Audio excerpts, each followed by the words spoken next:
Assalamualaikum warahmatullahi wabarakatuh. Alhamdulillah Rabbil alamin. Wabihi nasta'in ala umuri dunya waddin. Wassalatu wassalamu ala ashrafil anbiya wal mursalin Sayyidina Muhammadin wa ala alihi wa sahbihi ajma'in, amma ba'du. Sabahul khair, selamat pagi anak-anak sekalian. Pagi. Apa kabar pagi ini kalian? Alhamdulillah. Semoga kalian senantiasa diberikan sehat afiat, kalian dan keluarga, ayah bunda dan keluarga besar kalian insyaallah. Baik anak-anak sekalian, pagi ini seharusnya materi ini minggu kemarin dikarenakan berbarengan dengan kegiatan ANBK kelas 5 kakak kelas, yaitu maka materi ini baru launching hari ini, yaitu materi atau pembelajaran ke-7 di buku materi kamu, buku paket kamu.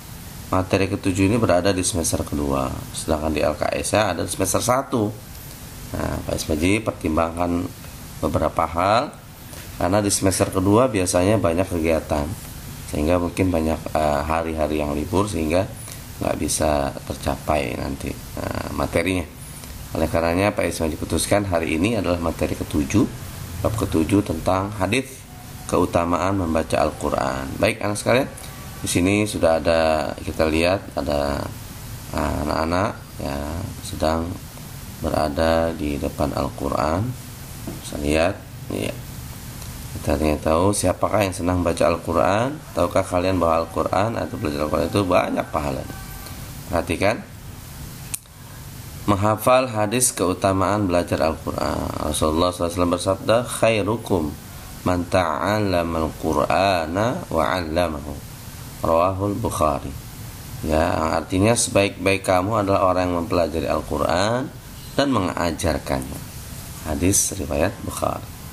Jadi kalau kalian belajar Al-Quran, a fathah, a ba doma bu abu, sa fathah, sa si kasrah, si sa si, atau sa si su dan sebagainya, awal kali pertama kali belajar, itulah paling baiknya, paling utamanya. Lebih bagus lagi kalian selesai belajar, kalian mengajarkan. Sekalipun Iqra 1, Iqra 2, Iqra 3. Bantu teman yang belum bisa. Nah, itu ada paling baiknya orang. Ya, itu menurut hadis daripada riwayat Imam Bukhari. Langkah menghafal hadis yaitu lafalkan dengan kata per kata. Lafalkan kata per kata. Khairukum artinya apa? Man artinya apa, ta'allama artinya apa, Al-Quran wa 'allamahu dan sebagainya. Ya, lafalkan dengan 2 kata, lafalkan 1 dan 2 kata, lafalkan dengan 3 kata, lafalkan 1, 2 dan 3 kata, lafalkan secara berkelompok, lafalkan secara individu atau sendirian. Itu yang perlu kalian lakukan di rumah, langkah-langkah menghafal hadis. Jika pelafalan sudah lancar, akan mudah untuk menghafalnya. Menghafal membutuhkan pengulangan. Semakin sering diulang, semakin lancar pula hafalannya. Hafalan juga sangat dipengaruhi oleh makna yang kita hafal. Hadis akan mudah dihafal apabila kita sudah memahami artinya. Memahami arti dari hadis harus melalui latihan.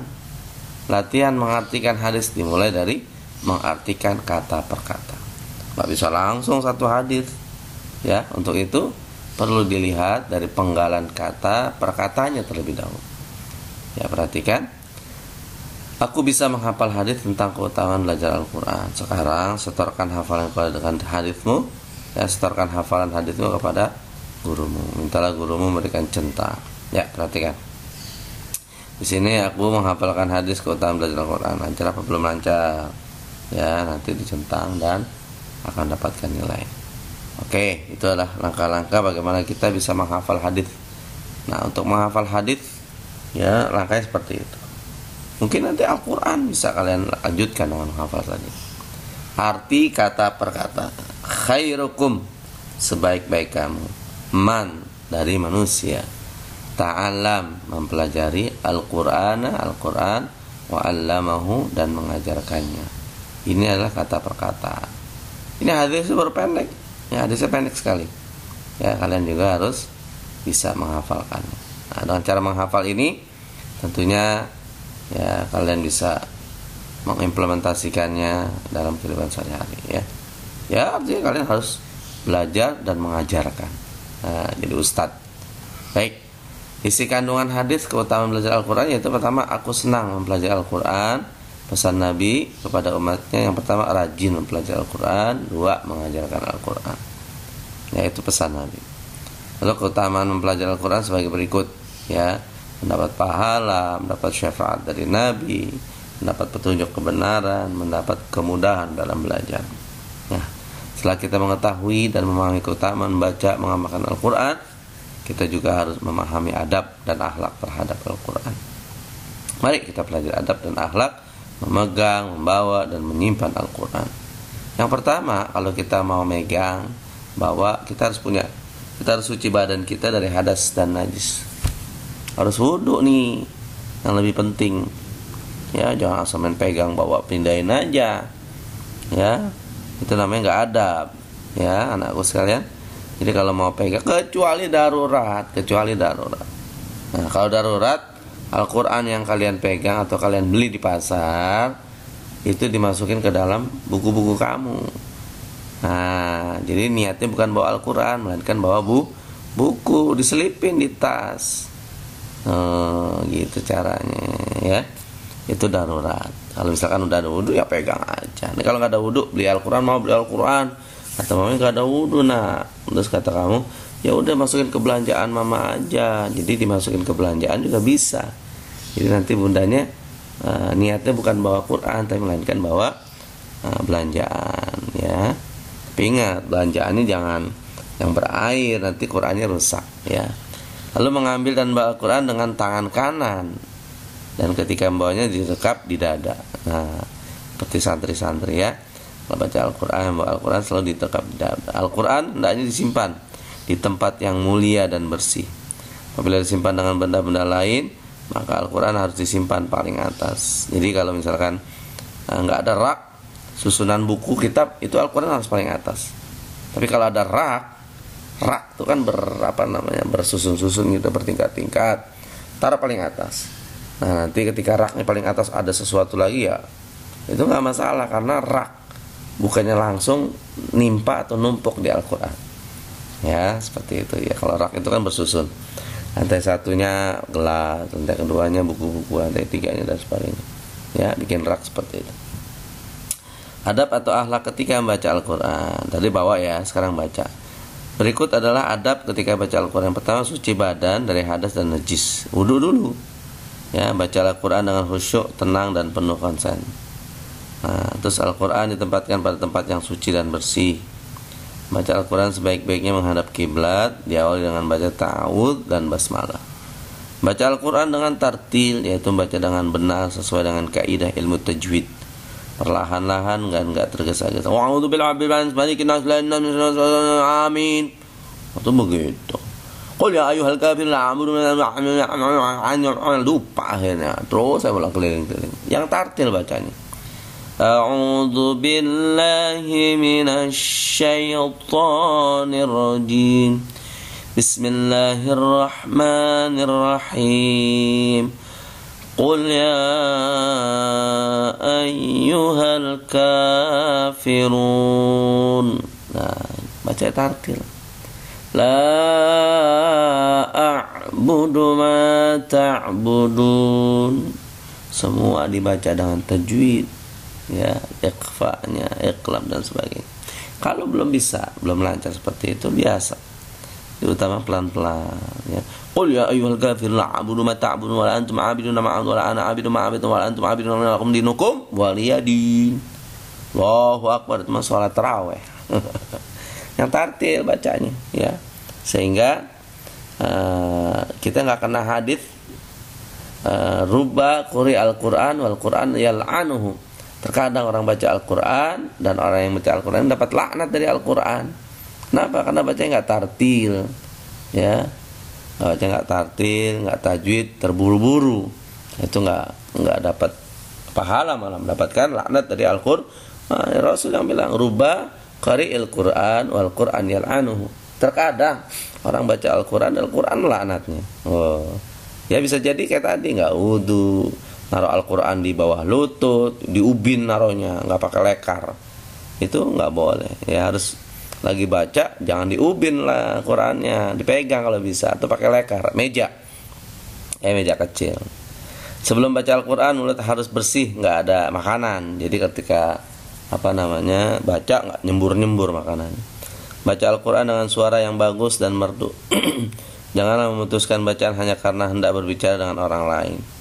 Bagi baca, ya ayyuhalladzina amanu, sini deh, tolong dong ambil itu tuh, tolong dong. Wah, diputus. Jangan, kalau bisa baca Al-Quran tetap lanjutkan. Ada ngajak bicara, kita isyaratkan gitu. Mengakhiri bacaan Al-Quran dengan baca tasdiq atau Shadaqallahul Adzim. Maha benar Allah dengan segala firman-Nya. Adab atau akhlak ketika mendengarkan Al-Quran. Tadi membaca, sekarang mendengarkan. Mendengarkan aturan, mendengarkan bacaan Al-Quran juga mendapat pahala. Keutamaan Al-Quran dapat kita sempurnakan dengan memahami adab atau akhlak mendengarkan bacaan Al-Quran, yaitu sebagai berikut. Yang pertama, apabila dibacakan ayat-ayat suci Al-Quran, hendaknya didengarkan dan diperhatikan dengan baik dan khusyuk agar mendapat pahala dan rahmat dari Allah. Ansitu wasma'u, ati Allah, ya. Ansitu wasma'u rahimakumullah, atau mendapatkan rahmat. Usahakan mengetahui isi bacaan, memahami dan mengamalkan dalam kehidupan sehari-hari. Ya. Nah, itulah dia anak-anak sekalian materi kita. Ya, di sini ada latihan, ya. Kalian bisa lihat dikit buku kalian sendiri ya, di buku paket. Nah, di sini ada tentang keutamaan Al-Quran, rangkuman ini. Rangkuman seperti itu ya, anak sekalian. Sampai Ismaji kayak tadi, ya, selagi di rumah banyak-banyak baca Quran, latihan, belajar di orang dalam, misalkan di dalam asrama Kopassus ada di masjid tuh DPK. Walaupun di luar mungkin di musola ya, belajar Al-Quran dari sekarang agar kalian hidupnya terarah, agar kalian hidupnya itu baik, dapat ridho berkah dari Allah Subhanahu wa taala. Ya, mungkin itu saja yang bisa disampaikan. Sekali lagi Pak Ismaji ucapkan selamat belajar. Insyaallah kita mulai pas penilaian akhir semester itu di tanggal di awal Desember tanggal 6 ya, Senin. Mungkin Al-Quran lebih dahulu, Al-Quran hadis lebih dahulu. Soalnya 35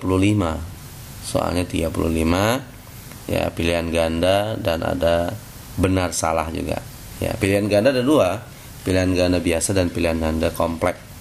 Pilihan ganda kompleks itu pilihan ganda yang dalam hal itu kalian menjawab lebih dari satu, sekalipun satu huruf A, B, dan C. Kalian harus teliti nanti ya, harus teliti, harus paham ya. Ada berapa, misalkan rukun Islam ada A 2, disebutin tuh 2, atau B 5, sebutin tuh 5-5-nya, atau C 6, disebutin 6-6-nya. Kalian harus pilih itu ya, yang mana yang benar. Oke, baik, mungkin itu yang bisa disampaikan Pak Semaji. Mohon maaf sekali lagi belum bisa submit karena masih ada kegiatan yang menyita waktu ya. Itulah ya, oleh karenanya Pak Semaji ucapkan assalamualaikum warahmatullahi wabarakatuh. Semangat.